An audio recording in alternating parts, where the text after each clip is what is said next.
At yun nga mga kabel, oh. So ayan mga kabel, oh.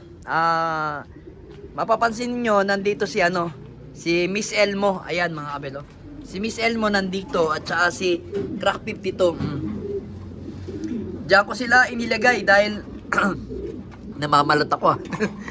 So dito ko sila inilagay dalawa dahil do sa mismong dating pwesto nila. Kanina kasing umaga, ganito nangyari mga kabel, oh. Ayan. Ayan, makapansin nyo. Ayan, yung kanyang paso. Ayan, nabasag nga dahil nababad ng tubig. Ayan, mga kabel, ito. Dito. So, ito. Ayan, ito yung ating kulungan dati ni Miss Elmo at saka ni Crack 52. Vandenbroek. Ayan, oh. Ayan na nangyari sa kanya. Ayan, oh. Kita nyo yung bubong. Ito, ayan, dyan tumulo yung mga tubig, mga kabel, yan, umagos. Kaya yung pugad nila dito is napuno. Buti wala pang itlog, yan. So yan, no, hindi nga natin mapagkakatiwalaan tong ating kulungan na to. So ang gagawin na nga lang natin dito is ilalagay na lang natin dito yung mga pwedeng stock bird o kaya yung mga young bird natin na ilalagay dyan. Dyan na yung pinakakulungan nila. Wala na tayong ikukulong dito ng mga breeder na kumbaga pagpaparisin natin kasi kawawa yung mga magiging pwede siguro pagka summer ganun din, eh. Pag umulan din ng malakas, wala din, sira din yan, eh, oh. Mababa rin, masisira din, eh. Kaya kung manalo man tayo, papagawa na lang tayo ng magandang kulungan, mga kabel. Papaayos natin tong pwesto natin, pero for the meantime tiyaga muna tayo sa ganitong sitwasyon natin. Ayan. Ayan, ito yung dalawa, oh. Medyo naninibago si Elmo kasi nga sanay siya doon sa kabila. Ito yung yan, oh. Yan, oh. Pero magkapares na yung dalawang yan. Ganda ni Miss Elmo, di ba mga kabel, oh. Then dito, naisip ko to mga kabel. Ito si ito si Begart Vandenbroek, yung galing natin sa kumpare nating seaman sa Cavite. So ngayon, 'di ba dapat ang kaparis ito is yung umuwi natin ng baboy na si 6'5". So minarapat kong wag siyang iparis doon dahil same silang bata pa. So ayoko ng ganong senaryo na parehes bata. So ito si Begart Vandenbroek,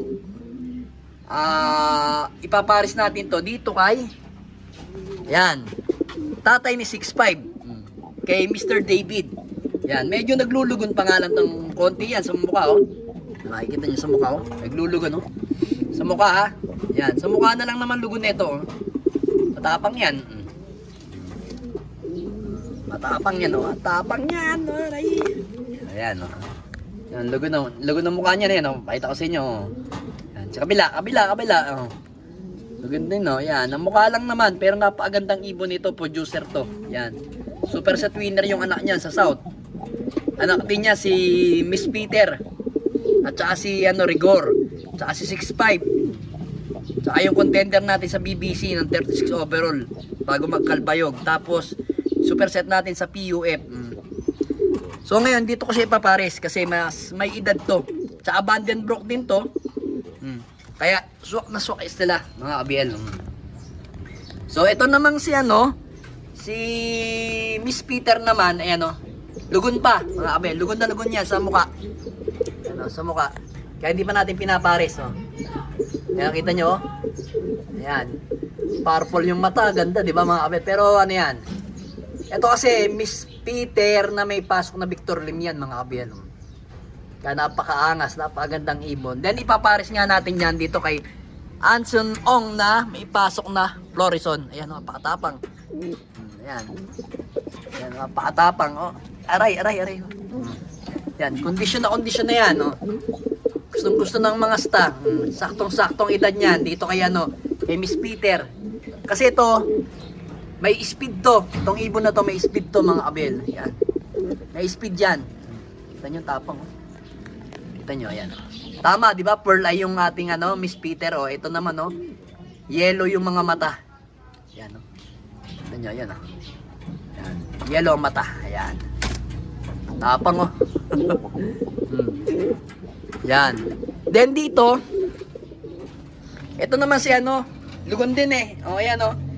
Si 1996 line, ayan o mga kabel o. Si 1996 line, 1996 line, is ipapares naman natin dito kay 65. Yan. Para swak na swak. O, kita nyo ha. Yung eye sign yan, tingnan nyo mga kabel. Pansinin nyo. Yung eye sign ni 65 mga kabel o. Yan o. Kita nyo si, ayan o. 65. Yan o. Kagaya ng nanay niya, di ba? Balikan nyo si, si Miss Peter at saka to. Yan. So yun, lalagyan lang natin sila ng biskwit na ganyan kasi para tumaas yung kanilang pugaran. Yan, kita nyo, ang ganda na ng kondisyon ni 6'5". Kita nyo, pearl eye, oh. Purple din, oh.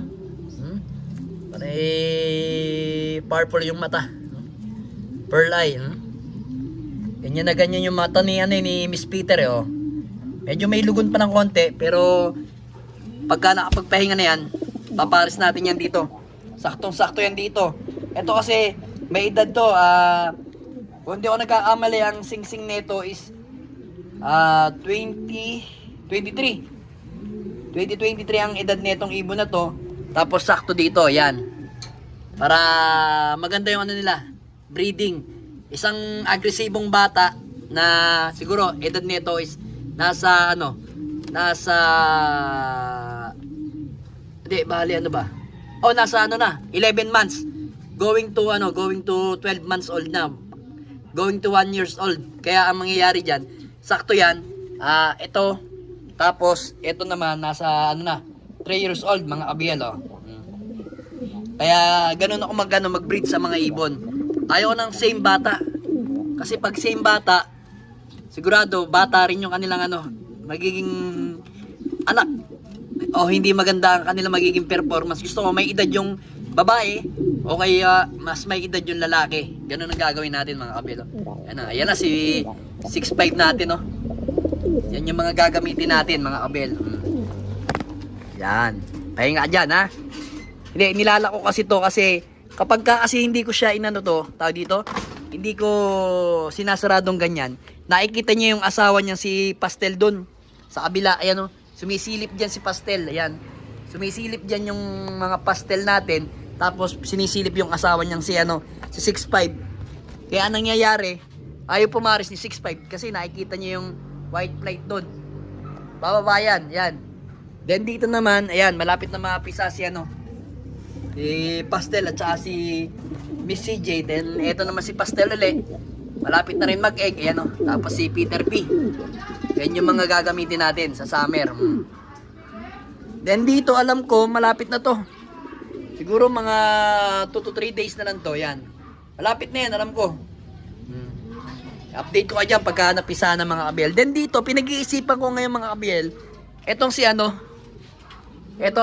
si Tergisellis. Ayan. Kasi, ito yung anak daw nito, nakarating hanggang Matnog. Namasakar doon. Pero laging first bird niya nung derby ng yung one bat yung club sa Batangas. Magaling daw yung nito anak. Lagi daw nagpe-first bird sa mga anak niya o sa mga ibon niya mga kabel, oh. So gusto ko nga subukan din to at saka itong anak niya. Yan. Maghahanap lang tayo na magiging pairing yan mga kabel dito sa mga ibon natin. So parang ang gusto kong ipares dito eh. Pero pag-isipan ko muna. Marami pa namang oras kasi pwede pa tayo hanggang August tayo magbi-breed eh. Para may edad yung mga ibon natin. So yan muna ang update ko sa mga ibon natin mga kabel. Tapos na rin tayo magpakain. Mamaya hindi naman tayo masyado nagpaparonda ng ganitong pagka wala pa tayong karera. Tanghali lang ako nagpapalipad. Kasi nga, yun nga, kita nyo naman ng panahon. Oh, madilim. So yun, ang nangyayari, uso yung eye cold. So ngayon, ang painom ko sa mga ibon natin dito sa flyer natin is ito. Prebiotic mga kabel, oh. Ayan, prebiotic yung gamit natin. Ayan, oh, prebiotic. Ayan, the best yan. The best yung prebiotic niyan mga kabel, oh. Ayan, para hindi sila tamaan ng sakit mga kabel, oh. Saktong-sakto yan. Yan yung mga ibon natin, oh. Dami, no? Solido. Oh, ayan. Kita nyo mga kabel, oh. Dami niya. Siguro nasa na yan. 34. 34 to 35 na yung mga ibon natin dito. Yan, no? Kita nyo. Gaganda nila. Solid. Solid yung mga ibon natin. Tsaka, pansinin nyo, yung mga ibon natin dito, mga puti ang ilong. Tsaka dito, wala na rin si Danchek, yung tinamaan natin ng bulutong. Talagang kailangan na natin ikal. Ayan. So, awa naman ng Diyos, hindi tayo tinatamaan ng eye cold, mga kabel. Yan. Maganda yung nila, immune system. Dahil sa ginagamit natin prebiotic. Yan yung update ko sa inyo, mga kabel. Alright.